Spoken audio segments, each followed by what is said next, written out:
Bonjour, je suis Hyacinthe Lebloas, expert comptable associé. J'exerce en cabinet depuis plusieurs années et ma pratique est orientée sur le conseil et l'accompagnement du chef d'entreprise. À côté de ça, je suis également contrôleur de stage depuis 5 ans.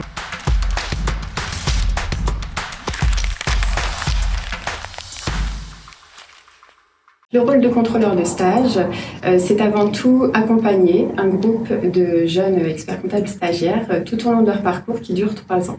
On commence par faire un contrôle formel sur la réglementation du stage. Ils ont quand même quelques obligations. Il y a tout d'abord leur présence aux journées de regroupement, qui sont animés par nous-mêmes en tant que contrôleurs de stage. Ils ont aussi des préparations en e-learning à faire avant ces journées de regroupement et on doit s'assurer que chaque jeune a fait sa progression en e-learning avant de venir en présentiel. Ils ont également des rapports de stage à rédiger et ça, c'est à partir de la 2e année. Et en tant que contrôleur, on se doit de commencer à leur expliquer ces obligations dès la 1re année pour pas qu'ils se retrouvent au dépourvu des dates limites. Contrôleur de stage, c'est également essayer de créer une cohésion. En 1re année, quand ils arrivent, on les accueille. C'est bienvenue dans la profession. Les groupes sont au maximum de 10 jeunes que l'on suit.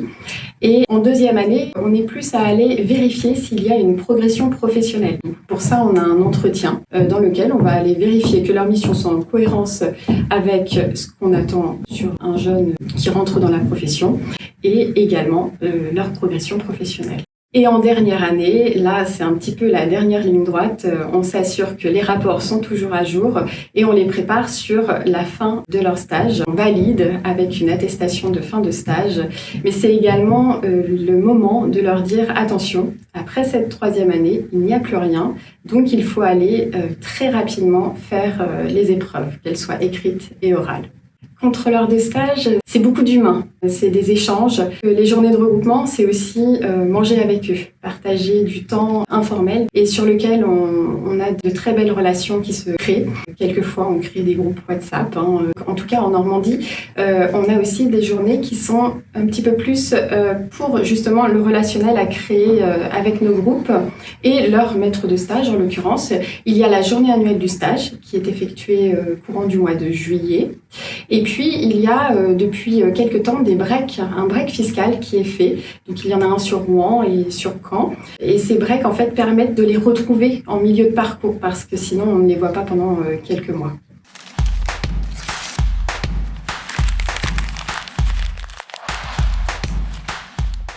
Alors, avant d'être contrôleuse de stage, j'étais déjà intervenante professionnelle pour l'Université de Rouen. Et j'ai eu un jour la proposition de Nicolas Colbock qui m'a dit pourquoi pas contrôleur de stage. Et donc après avoir vécu en tant que stagiaire, je me suis dit que c'était le moment de pouvoir partager l'expérience que j'avais pu acquérir et puis donner pour la profession finalement, puisque en étant contrôleur de stage, on participe aux futurs experts comptables avec lesquels on va pouvoir travailler.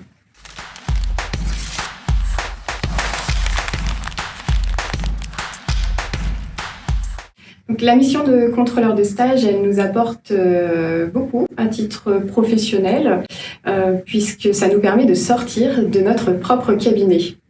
Et ça, c'est très important. C'est beaucoup de relationnel humain, très enrichissant. Et puis, ça nous permet aussi d'améliorer nos pratiques pédagogiques.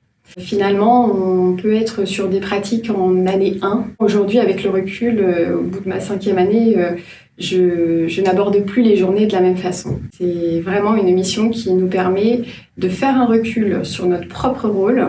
Les jeunes nous posent des questions dont on ne s'attend pas et on partage avec eux. Quand on aime partager et transmettre, je pense que c'est un rôle que l'on peut assez facilement réaliser. Et ça ne demande pas une énergie débordante. En réalité, ça vient dans la continuité de notre rôle que l'on fait déjà au sein du cabinet. En fait, nous, on apporte nos connaissances et notre expérience et les jeunes, eux, nous apportent tout ce qu'ils ont autour d'eux, donc avec les nouvelles technologies, avec effectivement les logiciels sur le marché dont on ne cherche peut-être pas parce qu'ils ne sont pas applicatifs métiers directement. Et c'est vrai que quand on fait des échanges lors des journées de regroupement sur les logiciels de cabinet, il y a aussi des fois des jeunes qui nous disent bah oui, alors c'est pas utilisé en cabinet, mais il y a aussi telle ou telle application qui peut être intéressante. Et donc on se retrouve à pouvoir apprendre nous-mêmes sur nos propres pratiques.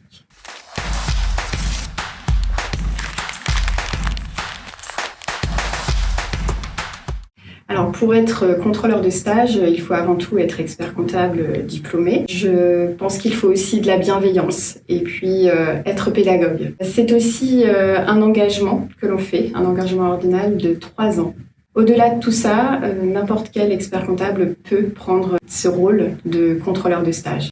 Après, on parle de contrôleur de stage, mais il faut savoir que ce mot ne me convient pas forcément.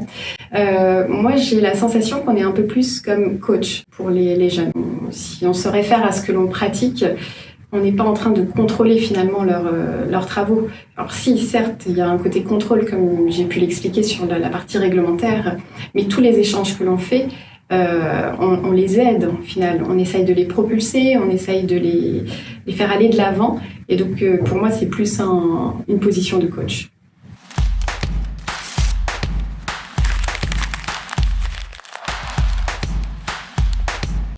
Je lui dirais tout simplement qu'il y a pas mal d'atouts en Normandie pour pouvoir faire cette mission. Il faut savoir qu'on est très bien entouré. On n'est pas mis comme ça dans le bain. Il y a derrière toute une équipe auprès de l'Ordre et je remercie encore aujourd'hui Emmanuelle Rouet pour tout ce qu'elle fait pour nous. Nous avons aussi dans cette mission, je trouve, le côté humain qui est vraiment très enrichissant et que j'apprécie beaucoup. Et puis, on a des petits groupes en Normandie et ça permet d'avoir un suivi. Et aussi, c'est ce qui crée la cohésion d'équipe derrière. Si l'expert comptable hésite effectivement à faire cette mission, il faut qu'il pense au futur de notre profession. On est dans un schéma de transmission de nos connaissances, de transmission de notre expérience.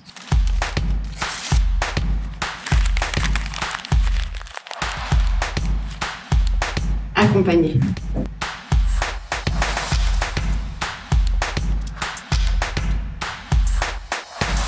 Je m'appelle Sarah, je suis actuellement responsable de mission en cabinet d'expertise comptable.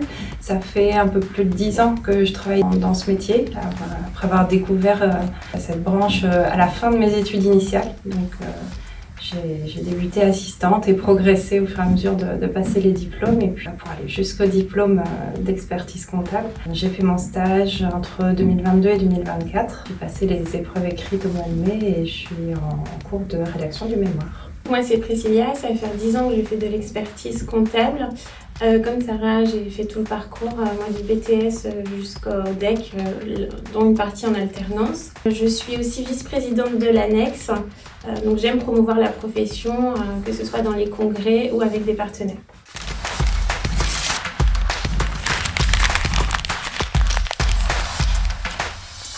Le contrôleur de stage, c'était pour moi une personne ressource. Je l'ai notamment sollicité dans le cadre de l'entretien de 2e année parce que j'avais vraiment besoin de faire le point à ce moment-là sur ma progression professionnelle. C'est un échange qui était vraiment un soutien pour moi à ce moment-là, qui m'a permis d'avoir le point de vue de la contrôleuse.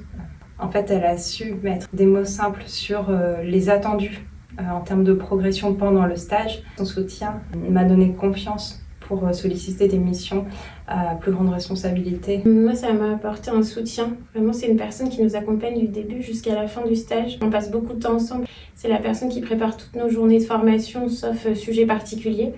Et du coup, ça a créé une vraie cohésion de groupe aussi, avec des ateliers, notamment sur de la com ou autre, qui sort un peu de ce qu'on a l'habitude d'apprendre.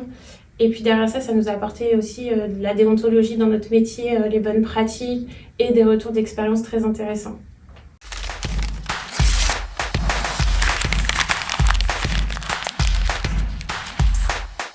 Oui, tout à fait. Ça nous permet d'avoir un vrai soutien tout au long du parcours. Le contrôleur de stage nous connaît vraiment, nous voit aussi évoluer. Et en fait, le fait de faire ces formations avec lui ou elle, ça permet d'avoir vraiment une analyse un peu plus poussée que si c'était tout le temps un intervenant extérieur qui ne nous connaissait pas. Et puis, il y a vraiment cette cohésion de groupe que le contrôleur de stage met en avant. Et ça, c'est vraiment un plus dans le parcours. J'ai fait mon stage en région centre. Qu'est-ce qui a été différent entre la région centre et la région ici ? Nous, on avait des formations qui étaient animées par des intervenants qui étaient assez différents et c'était pas notre contrôleur. C'était plutôt des élus de l'ordre ou des personnes qui interviennent dans ces instances. Ça crée aussi des moments d'échange avec des professionnels, une dynamique de groupe, mais après qui était différente, je pense, du côté plus suivi qui doit être le cas en Normandie.